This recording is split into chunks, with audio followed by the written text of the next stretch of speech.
Good afternoon, America. This is Todd Boeding. We are live, and this is another Lessons from the Front by Carry the Load. And I am with a special guest tonight, a gentleman by the name of Michael Carnell. You may know him as a Marine if you know him, and if you don't, you're going to know him as a Marine here shortly. So I'd like to welcome all of you for being patient with us. We took a few weeks off to get some things I guess straight is probably the best way to put it, but we are back. And so thank you very much for joining us. Michael Carnell, Marine, welcome to Lessons from the Front, sir. Thank you very much for having me on. I appreciate it. You bet. No, I've actually been looking forward to this. I've been chasing you around for a while, trying to get you to do this. I kind of felt like a high school, adolescent trying to chase a girl for a date. And I'm hard to get a hold of sometimes. Well, you're hard to get. I mean, yeah. I get it. Well, I mean, you told me about chasing your wife around for 9 months, so now I know what now I know how you felt. So, yeah. Well, hey, again, want to say welcome, but also want to say that there are a lot of people with you. For those who don't know, Michael Carnell has been battling one of the things that none of us would want to go through. And I don't know if you can see this, man, but I got my Carnell Strong on. Yeah, appreciate it. Absolutely. And for those of you who aren't aware, Michael is currently kicking. Oh my gosh, I apologize. Is kicking the snot out of what do we call it? Cancer.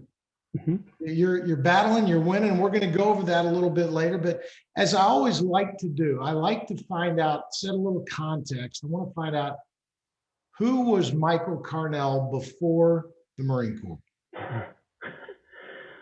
Well, Michael Carnell was a punk kid from Boston, Massachusetts, who needed some guidance. That's for sure. I got in trouble a little bit when we were younger. It's just one of those things. You're growing up in a city like Boston and living on the South Shore, where we did a lot of stupid stuff. A lot of things that you look at today when kids do it, people overreact to it and think, oh my God, these kids are going to jail. Well, I mean, that's the kind of stuff we did when we were kids, but we were just a bunch of punk kids trying to figure out life. I mean, I played sports and everything, but, I just kind of ran with the wrong crowd for a little while when I was younger. And then I woke up one day when I was in college. I went to college for about a year and a half, and I woke up one day realizing that I was just wasting my parents' money. I knew school wasn't for me. It just wasn't my thing at the time. I was at least mature enough to know that, and had a conversation with my dad one day, and I said, I'm thinking about joining the military. And he was like, well, whatever you do, don't join the Marine Corps. And my dad he was in the Army, during the Vietnam time. So he was like, don't join the Marine Corps. So very first thing I did the next day was go to the recruiting office, and it was down this hallway, and it had like Army, Navy, Air Force, Marines, Coast Guard, all in the same building. I walked straight into the recruiter's office and was like, hey, so I want to join the Marines. And he was like, okay, any reason why, or like, what's going on? And I just kind of told him, I was like, look, I need to join, but I need to go in like 2 weeks. And he was like, well, things don't happen that fast. And I'm like, well, it has to happen that fast, because if it doesn't, I'm going to go talk to the recruiter from the Army, and then I'm just going to go down the hall until somebody gets me out of here. He's like, you in any kind of problems? I was like, no, my dad's going to kill me when he finds out that I joined the Marine Corps, though. So, of course, immediately that's what I did. I signed up, and literally, I didn't even go to like the delayed entry program. I mean, they picked me up at 4:30 in the morning one day, and were like, they called me the night before and said, you're going to boot camp tomorrow. And I was like, it was a Monday night. I'm like, really? He's like, yeah, I'll be at your house at 4:30. So a recruiter came and got me, and I went in and did everything that everybody does at the depth. I did in like 30 minutes. And next thing you know, I'm on a plane flying to Paris Island. Okay, all right, wait a minute. So the funny thing was, everything you talked about happened in Dallas when I was, when I was a kid. Mm-hmm. And then I finally kind of went to my parents, same thing. I think I'm going to join the Marine Corps. And they said, well, I said, I'm going to join the military. And they said, well, that's a good idea. I told them Marine Corps, and they're like, well, that's not what we had in mind.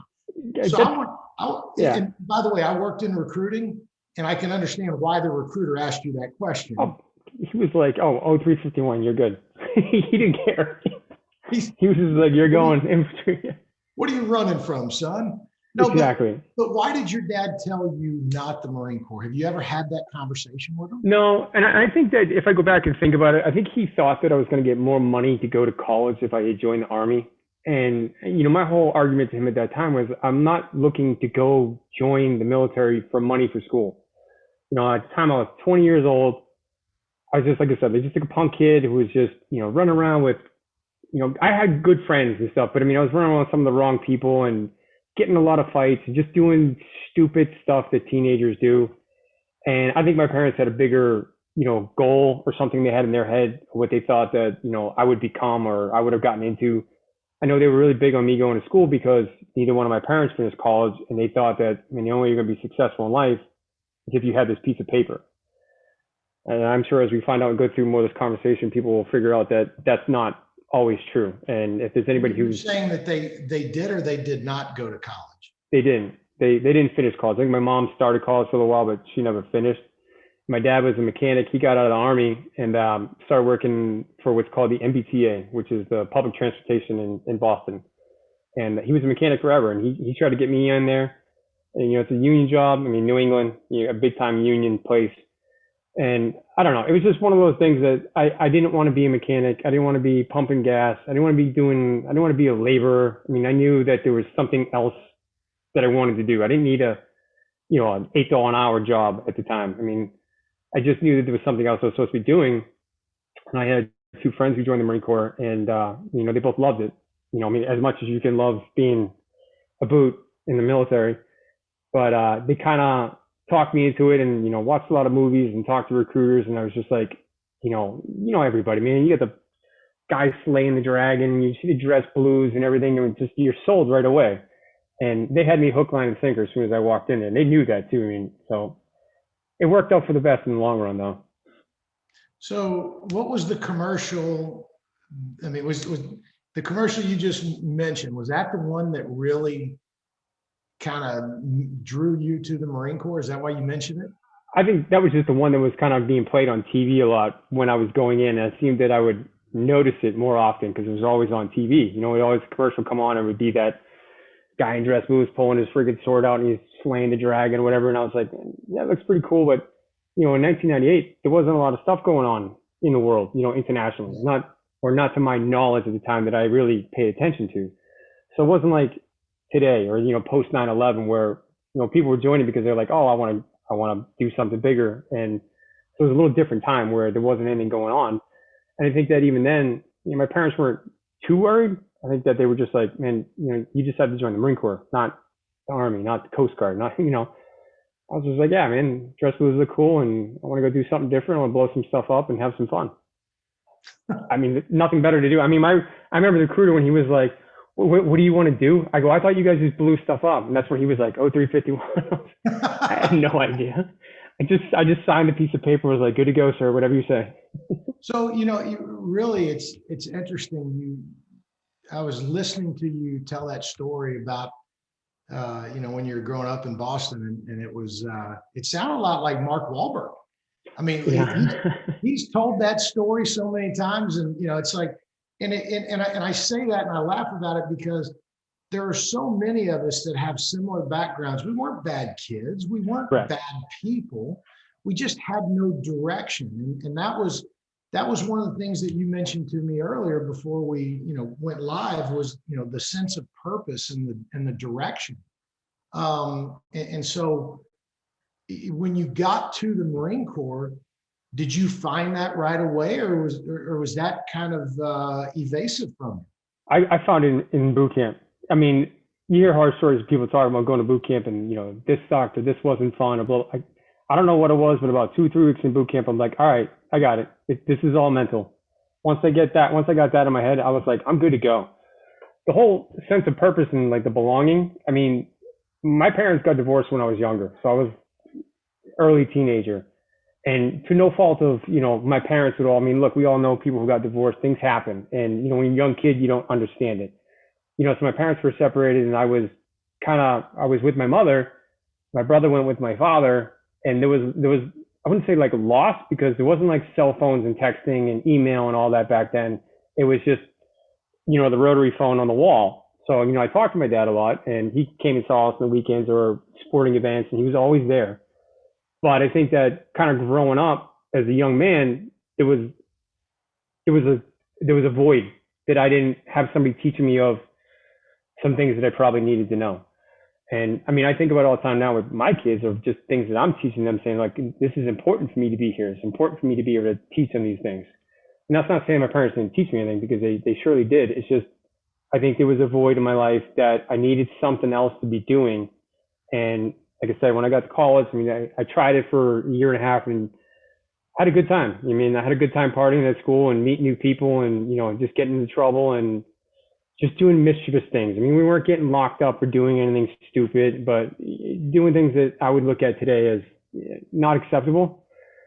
But it was 1998, I was having fun, so I did that. But when I got to the Marine Corps and a couple weeks into boot camp, I'm like, man, okay, I got this. Like, there was a sense of belonging. There was a sense of like, you're gonna earn it, and you're gonna be part of something bigger. You're part of, we say tribe nowadays, but at the time it was always like, you're part of the brotherhood. You're part of this thing that no matter what you do, everything you do impacts everybody else who's ever been in the Marine Corps before you, today, and after you. And I just loved it. I just felt that was like something that I really, really needed to be involved in, and it just fit my personality the best. I like what you just said and the way you just said it. Everything you do impacts. I'm going to paraphrase it, obviously, but everything you do impacts not just today, but well beyond today. Mm-hmm. And you're absolutely right, especially from the standpoint of the military. Everything is so steeped in tradition and history. I mean, yeah, we've studied the really good things, we've studied the really bad things, and the really bad things can be just as influential and shaping as the good things. Well, if you ever turn the news on at night and you hear, oh, United States Marine did this, the first thing you did, you're like, oh, it immediately just gets you, because you're like, you're putting a black mark on something that we all work so hard to do honorably. And that means a lot I tell people all the time, most Marines, we're cocky, we're confident, right? Sometimes people think that we're assholes, but I think we earn it and we own it and we love it. That's just something about our personality. But we try to do the right thing for the most part. But when you hear somebody do something bad and it's on the news or whatever, and they say United States Marine, you're like, you just get kind of frustrated, because you're like, man, somebody else did something messed up to make us look bad. And it's everybody who knows me, or anybody who knows a Marine, knows that they're a Marine. If anybody else in the Army, the Air Force, or whatever, and it's not a knock on them, but if they say U.S. soldier does something like this, if one of my neighbors was in the Army, he doesn't care that somebody did something else, where I do. Marines take that stuff personally every single time you hear Marine did this, Marine did that. You're like, God, man, it's just, now you're really getting into hurting our legacy, and we take it personal, and I think we should, and that's the whole thing about cleaning up what we do. We got to make sure we take care of our own and teach people the way they're supposed to be taught, and make sure those things don't happen. But unfortunately, they do. I find myself doing the same thing. If you're watching, my wife watches a lot of Discovery ID, mm-hmm. and they're talking about this person who goes on to be a deranged killer, and they're somewhere in their background they were in the Marine Corps. You're right. Yeah. I cringe when I hear that. Me too. Yeah. Because that is a reflection on you and me. That's how even though it's not, we take it that way. There's a show that my wife is watching right now called Virgin River, which is it's just a kind of a girl show. And I was watching with her last night, and one of the main characters in there, some guy, some capitalist, was trying to get into his business, and he says, "Oh, I heard you were an ex-Marine." He goes, "No, there's no such thing as an ex-Marine." And I was just sitting here, my wife looks at me, she goes, "What is that really?" I'm like, "Yeah, the only ex-Marines are the ones that got kicked out. All right, the ones who served honorably." I'm like, "There's no such thing as an ex-Marine." And when you tell people that, they're always like, "That's you Marines being like that again." Like, no, we earned it. That's why we say it like that. I mean, everybody else is different, but we're cut from a different cloth, and we have a different level of respect and honorability and stuff like that for our legacy, that we have to go ahead and continue to teach moving forward. So you went in 1998 and you served through when? Till 2007. I did 9 years. Okay. So you were in, even though you went in 98, there wasn't much going on. Right. But 4 years later, 5 years later, things started heating up. And 2003 through 2007, when you were in, there was a lot going on. Mm-hmm. So I'll Go say ahead. I still remember, I thought that I was going to do my 4 years and get out. And September 11th was what, three years into it. Mhm. And I remember like right after September 11th, it extended for like the next 4 years. Because I knew that we all know what happened September 11th. And obviously with the 20th anniversary coming up, we're going to hear a lot more about it here in the next couple of weeks. But it obviously impacted everybody. I mean, it changed the world. It changed all of our lives dramatically for the better or for the worse, right? We I remember being in medical that morning because I wasn't feeling good, and it wasn't like I was hungover or nothing like that. It was just one of those days I'm like, I never go to the doctor and I'm not feeling good. And then watching while I'm at medical, watching the second plane coming in and hitting the tower, and not more than like 3 seconds later, one of the nurses came over and she was like, she called my name, and I'm like, I gotta go. I go, like something's going on, and I had to go back to the command just to go find out what's going on. And I remember walking into the command, and the company gunny comes walking out, and he just grabs me, and we just sat on a hill, right? They had like a concrete barrier that they had put down, and we sat on the hill. They're like, anybody comes down this road, you guys just call it in and get ready to open fire. We're like, oh shit, this got real fast. Like, but it was like that all around the world for all of our bases. Like it just, everything stopped, and we immediately went to this whole different mode of, I guess everybody just realized like this isn't a one-off thing. This is a major attack, and everybody just shut down and did what we had to go and do. And obviously, a couple of years later, going off and deploying and being involved with all that stuff was, it's what we wanted to do. I mean, I hate to say this to people a lot because they think that Marines just like to go out and fight. I'm a Marine from Boston, and I like to fight. So any opportunity that we got to go ahead and go and deploy, do stuff like that. And I know guys who deployed like 9 times. I got a friend of mine who he served like 23 years in. He deployed like 9 times, and I mean, there was obviously they had losses and stuff like that, but I was always like, man, what about like your kids? Like gone for basically like 9 years of like your kids' lives out of your 20-year career, and they're teenagers. And that used to always kind of be one of the things that used to, I wouldn't say bug me, but it's just one of those that like, man, that's not that we didn't all have commitment, but that's a serious commitment to making sure this country is safe. And I think that's why, there's such a concern amongst those in the quote unquote 1%. And, a lot of America looks at the 1%, they're thinking about the wealthy. We refer to the 1% as those who actively serve Mm-hmm. in uniform. And for those of us who have been in that 1% at one time, we don't expect everyone to put on the uniform, Yeah. but people need to understand what you just described right there. If we had enough people volunteering to do what that guy did for 9 times over 9 years, then Yeah. we can spread that out over so many people. It doesn't just impact a few. And so, I mean, that's a really interesting story. And the way you said that, I never really thought about it that way, and the impact that it has um, on the military and on our 1%ers, if you will. So, Well, I mean, being in the military, what comes out, some of the things that always come out of the military sometimes, bad credit, you know, divorces, losing your homes and not being able to manage money, things like that. I mean, there's always, you got young kids who are getting, brand new Mustangs right off of, out the gate of Lejeune with a 25% interest rate because they don't know any better, right? But, my friend, the one who he did all those deployments, I mean, when he finally retired, I remember just being like, man, I don't know how you did all that, especially when you had kids at home. I mean, I understand why you did it. And if I was still in, I would have been doing the same thing. I mean, people ask me all the time, like, what was the Marine Corps like? I'm like, best job I ever had. It wasn't always the best job I ever had. There's a lot of times that aren't fun.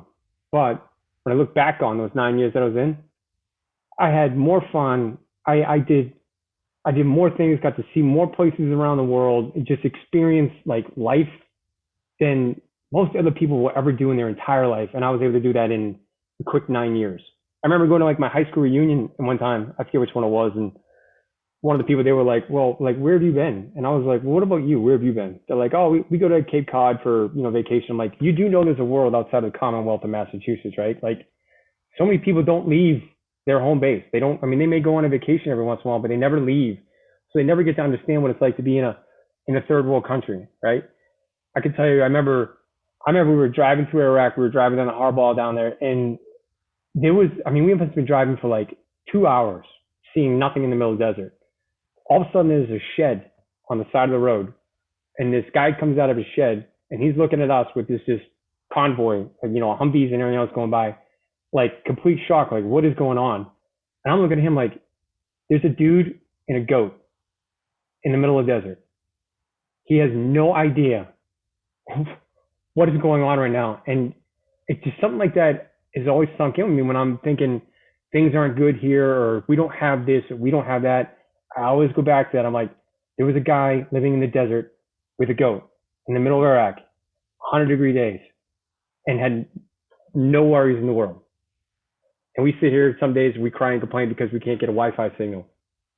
It puts things into perspective for me when I think about people crying and complaining about this or that there's a lot of people who have it a hell of a lot worse than we do, or they just don't even fathom other things outside of what they see in front of them every day. They don't know about the other stuff that we have. And I can't imagine that guy knows anything about an iPhone or an iPad or anything like that sitting in the middle of nowhere, Iraq. I tell you what, once you get through all this cancer, Mm-hmm. you write a story that people are going to want to read. You need to name the title of the book needs to be The Man and the Goat. You know what? That's a good idea. I have a book I'm working on though. Ever since I got diagnosed, it was one of those things that I've never written a book, but it was one of those things I just started writing down notes for when I would go in and see the doctor to say, hey, I'm experiencing this, that, or this is happening, or blah, blah, blah. It was just so I would remember when I would see him, because it was only every other week that I would actually see the oncologist. And there was one day I was looking back at them, and I looked at my wife and go, I got something here that I could probably write a book about. I said, except my book isn't going to be, the cancer book that I probably have 10 books on cancer that people have given me. They're not the books that I want to read. I don't need to read some of these horror stories. My book is going to be the non-PC version of like what sucks and what to expect. Like a very blunt and honest, this is what you can expect. This is things you're going to deal with. And the name of the book, we already came up with the name, it's going to be Cancer, comma. The whole comma is, story's not over. Like I'm dealing with stage 4 colon and liver cancer. And some of the doctors may look at me sometimes, and I wouldn't say they're writing me off, but I think they think that I'm only going to get to a certain point before things are going to go bad. And I had to look at one of my doctors one time, and I was like, one of the paperwork in the beginning said like inoperable, incurable. And I looked at him, I go, what does this mean? And he's like, it means you can't have an operation and there's no cure for what you have. I go, well, that's BS. We're going to have to rewrite this whole program. And he just kind of looked at me, and I picked up my chair and kind of slammed it on the ground. I'm like, you guys aren't doing what I think you need to do. You're smart. You know this stuff. I don't, but you don't know me. And I think one of the biggest misdiagnoses in the world is belief and faith. They could tell me that I could Google it, the survivability. Trust me, we did in the beginning. All that stuff is bad. You don't want to Google anything cancer related because there's nothing good on there. But I think that I have strong positive mindset. I have a wife behind me that supports me like crazy, who keeps me in the right mindset. I have a huge support system behind me between all these nonprofits and people that we've known over years. And I have no reason not to sit there and continue to battle. There's two choices. I can either give up and just let this thing kill me, or I can continue to battle and fight this thing until I'm 80 years old, 90 years old, or whatever. I just don't believe in I tell people all the time, I'm from Boston, I'm a Marine. We don't know how to lose. It's not in our vocabulary. Failure's not an option. All we're going to do is win. So I just keep going with that. And doctors can sit there and say this, and I'm going to sit there and say that. And we may not always agree, but we're working on it. So why not give up? I don't know how to give up. What do you mean? Give up isn't, it's just not something I was taught from a very young age, even from my dad. Like we don't give up. We never quit. Yeah. Of course it's an option. And a lot of people, unfortunately, they take that option. Sometimes they hear stage 1, stage 2, whatever. And it's a shock. Don't get me wrong. When they told me stage 4, I still remember sitting on the end of my bed and my wife coming up, and I was just like, what just happened? Like we went from having a good life to it's all different. I mean, January 8th, our lives changed forever. And I can sit there and give up and do nothing about it and just take the medicine that they give me, which I don't take half the medicine they give me because I'm not going to get addicted to opioids and everything else. Or I can sit here and say, I can use this as a platform too, right? There's somebody else out there who's gone through the same stuff that I have, right? Whether we're talking about burn pits or whatever. There's another veteran that's out there that's going through the same thing. I know there are. I know Wesley Black, who's up in Hartford, and he was somebody who was on CNN recently talking about his diagnosis that he got from stage 4 colon and liver cancer from the burn pits. You know, he's kind of at the end of his rope right now because they found it too late. You know, mine was aggressive and they found it late, but we've been on it since we found it, hoping that, you know, even though the doctors say, you know, it's incurable, inoperable, that someday I'll walk in there and they're going to be like, man, your scans show that this thing is all gone. And when they ask me how, I'm just going to be like, again, you guys misdiagnosed belief and faith. And I'm not just talking about religious faith and everything. I'm just saying faith in yourself, faith in, you know, the positive mindset of the brain can change a million things. They could tell me this, I'm going to believe this, and I'm going to keep working towards this until it doesn't work. And right now it's working. You know, the worst days I have are nothing comparable to some of the worst days that I've had in my life growing up. It's painful. Every day is different. Every week of chemo is different, but I can deal with this. I mean, yeah, there's days that suck, but for the most part, I go, if this is the worst it's going to be, I'll do this for as long as I need to. Just make sure that I keep breathing, putting food on the table and a roof over our heads for my family and taking care of them. And if I help one person who sees this story or hears it and they want to get involved and help people out, then I've done something good. You know, hopefully positively impacted the world in some way. I love that they misdiagnosed your belief in faith. Mm-hmm. That, I mean, that's I mean, there's so many things to unpack there because you're right. I mean, that's something that can't be diagnosed as someone's faith, someone's will. Intestinal fortitude, right? It's intestinal fortitude. I think, you know, in my family and people around us tell me the same thing all the time. You're going to beat this. I'm like, yeah. I remember the doctor telling me in the beginning, like, 1 in like 200,000 people who have your diagnosis are able to go ahead and recover from this thing 100% and be cancer free. I was like, cool, because I'm like 1 in a million. So 1 in 200,000. All right, the odds aren't stacked against me. I mean, the odds are stacked against me, but it's the cards I was dealt. I can play them and hopefully come up with a royal flush, or I can go all in and lose. So, you know, we're all in, but we're playing for that royal flush. You know, we're waiting for the positive news to come from the doctor of, yeah, you know, all my blood work and everything else that I'm going through right now is all looking good. Unfortunately, the tumors that are in my liver are just like, it's all over my liver. So it's really hard for them to do a surgery because it's just dangerous because they're all located on top of arteries and veins that they need to access for surgery. So that's the one downside of it. Everything else, I'm like, man, we'll figure this out. We're going to make it work. And like I said, that's all I can do. I don't know how to lose. I don't know how to give up. It's not in our vocabulary. It's just not something that we do. So we'll make it happen. I will tell you, man, every time I talk to you and when I see you, you're not someone that has cancer. I know. I hear that a lot.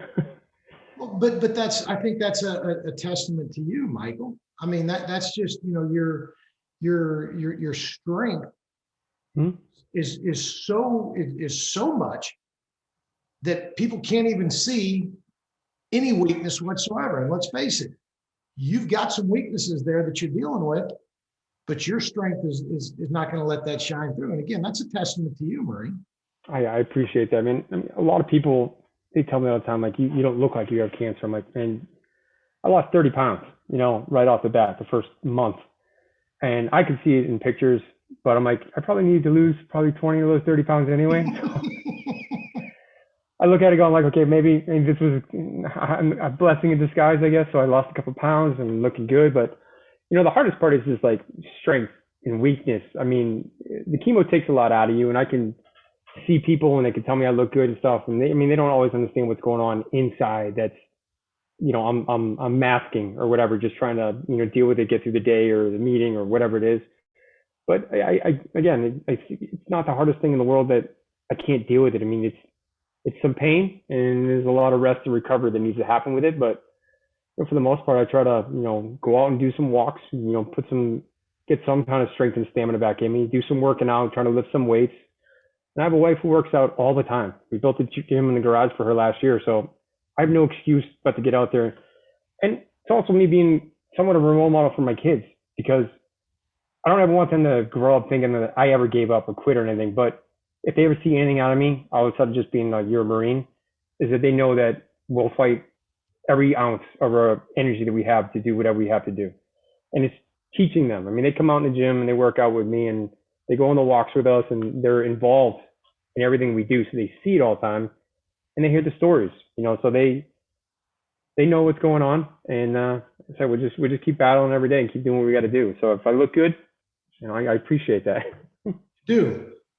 And it's easy to think about the things we don't have. It's easy to dwell on the bad things that we have. But the man in the goat, so to speak, he's not looking at all he doesn't have. He's looking at the things that he has. Mhm. And he's fortunate, he feels fortunate for those things that he has and that are positive, and accepts the things that aren't as positive and deals with them. Like Right. a convoy going down the road past his house. I'm sure that was complete shock for him. Like, what the hell is going on? But I just remember seeing him. Like, I made eye contact with that guy too. I'm like, what are you doing out here? You're in the middle of nowhere. And he's saying this somewhere in the world, Michael. Yeah, He's telling this story. I know. I'm minding my own business. My goat and I are doing our thing, and then all of a Yeah, sudden, here they come. yeah. So how is this experience to this point? And I know you get this question a lot, but it's really, I think it's a pertinent question. How has this changed your life? Not so much in the day to day, but your approach. How has it changed your attitude? Because it you can't say that it hasn't. We know that it has. 100%. Yeah, I think if anything, if I've learned anything from the last since January, it's well, first off, it's how strong my wife is. I mean, I can't believe the stuff that she's put up with me in the last 9 months to what we've dealt with, and the strength she has to keep me going is something that continues to give me strength to keep going, right? But of all things that I've learned, I mean, I've learned more patience. I've learned more of the positive mindset, really, because I always consider myself a realist. Like, I wouldn't say necessarily half glass full or empty, but I would look at something saying, how it is. We prepare for war, we pray for peace, right? So I always, in the back of my mind, was always like, the glass is half full because we got to do A, B, and C to get it to be full. Where my wife always looked at it kind of the other way. And I think since January, since we got this diagnosis, her and I talked a lot about it. And I think we both feed off each other with a positive attitude and the positive mindset and the no quit attitude, right? I mean, it's just, like I said, failure is not an option. So I think that the things I've learned are how to keep myself in the right mindset, surround myself with the right people, cut out any kind of negativity. I mean, there's no time in this world anymore for any kind of negativity. I don't need it. I don't need to be around it. Crazy thing is when I talk to the doctors about it, they're like, yeah, that's great. A lot of people don't get that. I'm like, yeah, well, I didn't get it either until somebody told me about it. And it wasn't that I was a negative person. I just always had a different mindset of, you say it's going to be A, B, and C. I'm looking at D, E, and F down the road. But I think the patience and the mindset of just being positive and, just learning how to calm down, slow down. We do a lot of things. We do a lot of different events. We go to a lot of things to help, carry a load, 22 kill, all the groups in town, Spirit of Hero, you name it. And we love being involved with that. And that stuff fuels our soul every time we get around it because it's nothing but just everybody there for the right reasons, right? We're there to support each other. We're there to, everybody's loving on each other. It's a great time.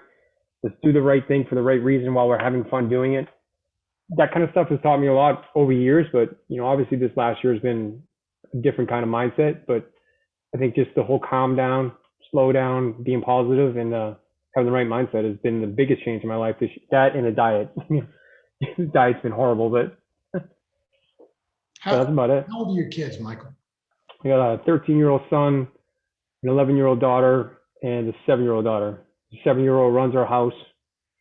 a 13-year-old is going to design something someday and be a billionaire, and my daughter is going to be the first woman to play in the NHL probably.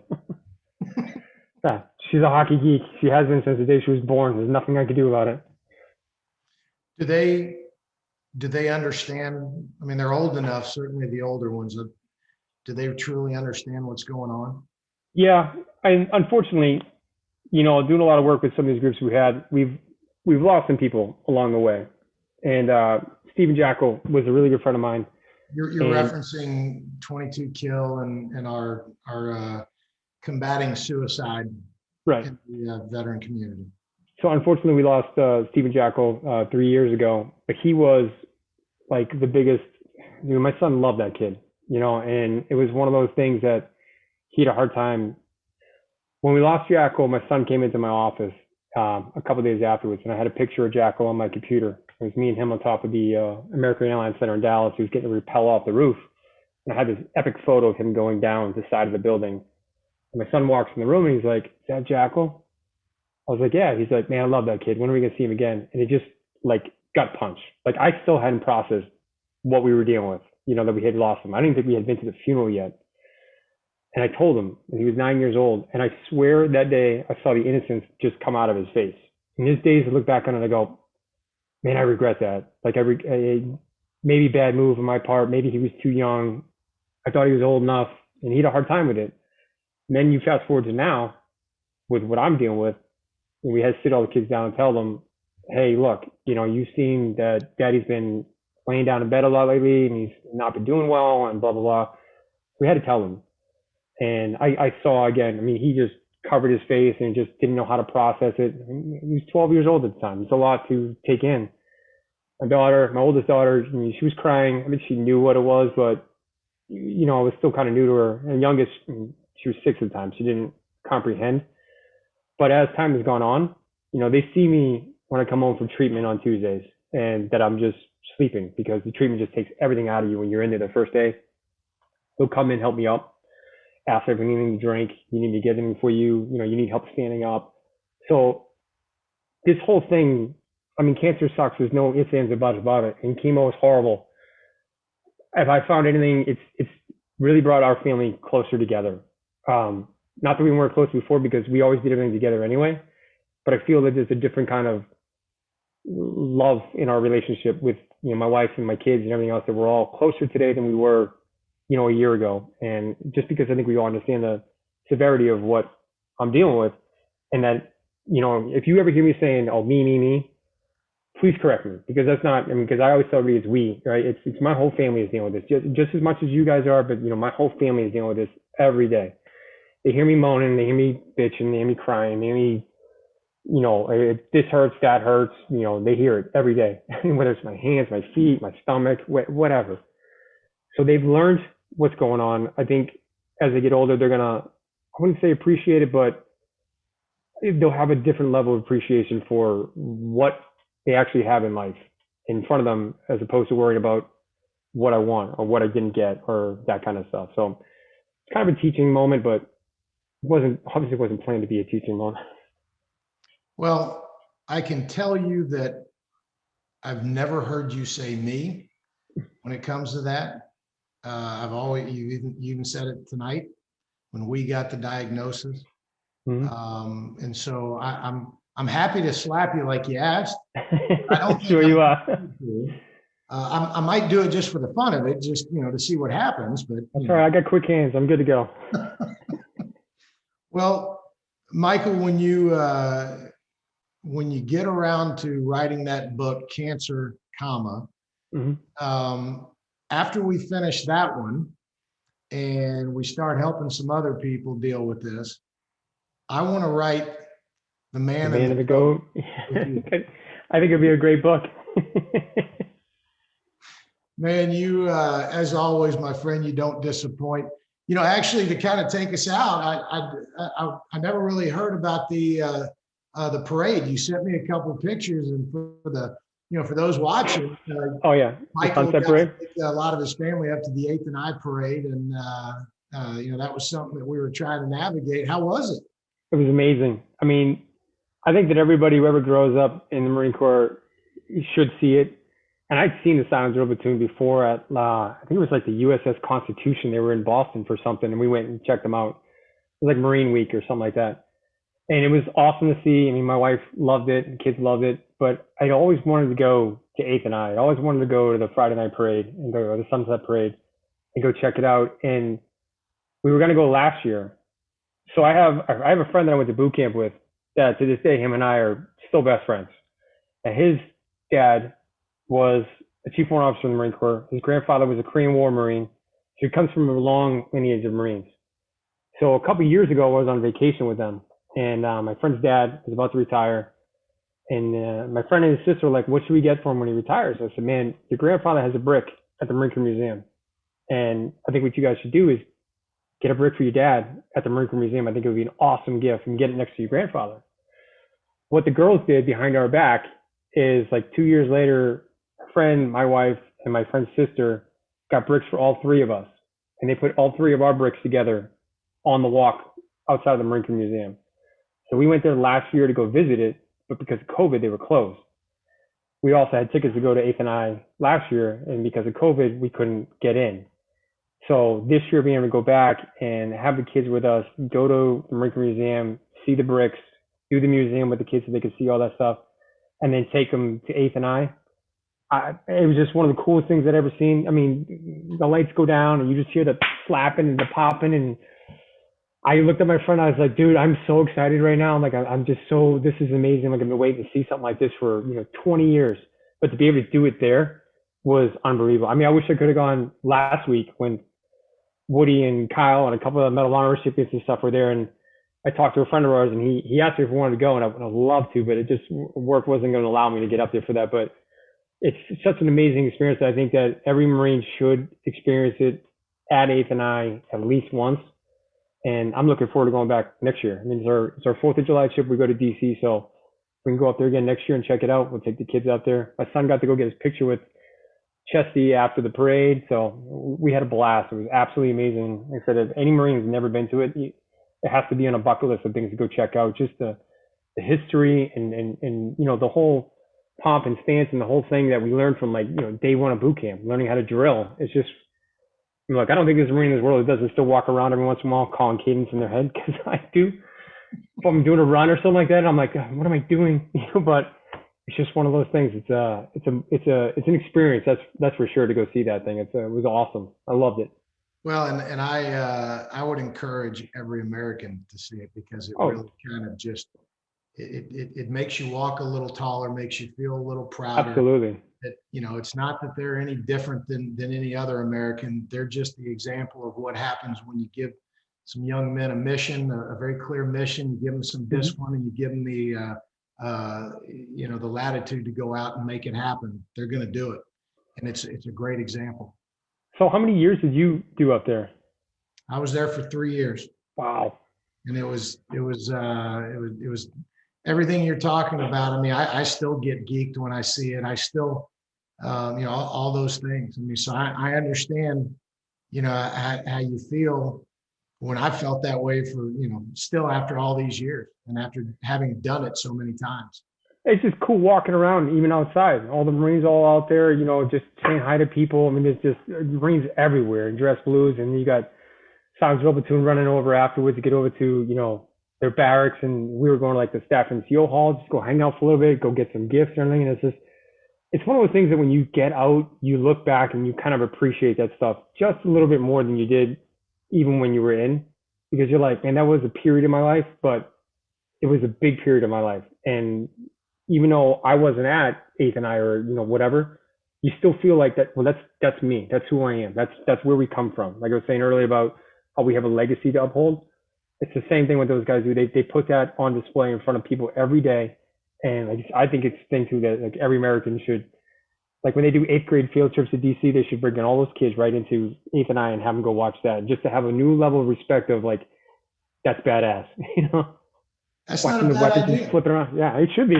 Watching the weapons just flying all over the place too. I mean, we had people up there with us who, like, my kids, who had never really seen it before, but they were like, oh my God, this is amazing.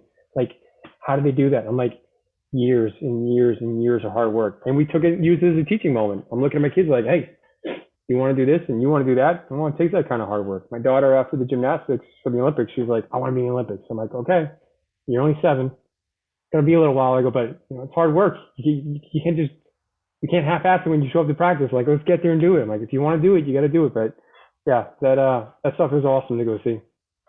Well, Michael, I appreciate you taking time to be with us, and please give Gabriella my best. Will And do. man, just you got so many people in your corner, you don't even realize it.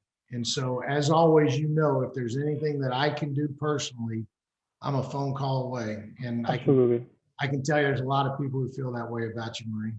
I'll say this is in closing too, that to anybody who watches this and all the people who have supported us, dude, the words thank you aren't enough for us. All these nonprofits we work with, Carry the Load, Spirit of Hero, 22 Kill, Adaptive Training Foundation, you name it. They've all stepped up. They've all reached out. They've all constantly sent me text messages. I keep certain people in the loop of like what's going on, and the messages of the love and the hope and the, respect from everybody has just been overwhelming. And I can't say thank you enough on behalf of like me and my family. But we love you guys and everything, and just thank you. Like it's been amazing. I wish it didn't happen this way, but it is what it is. But we'll keep doing what we got to do, and we'll be there. Don't worry about it. Don't worry, you're going to win. We all know that. Mm-hmm. Well, we always try to sign off, with the common theme of who you're carrying. So if you would tell us who you're carrying each day. Man, Stephen Jackal is sergeant in the United States Army, and he was somebody that I became really close with. Before we lost him a couple of years ago. I actually have right in front of me. I have a jersey that Dallas Stars actually put together with his name on it, sitting in my office. So I look at it every single day. To all the other, brothers and sisters that we've lost, combat, and to, unfortunately, the veteran suicide epidemic that we deal with, they're always in our hearts and prayers. And it's not that Stephen was any more special than anybody else. Just that I think that Stephen's impact on my life he had such a huge impact on my life that every year we go out, he's the first name that I put down that we're carrying. Michael, thank you. I appreciate you sharing everything with us, and can't wait to see you again and give you a big hug, Marine. Looking forward to seeing you, Todd. And for everybody out there today, we do appreciate you joining us. And just remember, there's always one question that you need to ask yourself and ask others around you, and that is, who are you carrying?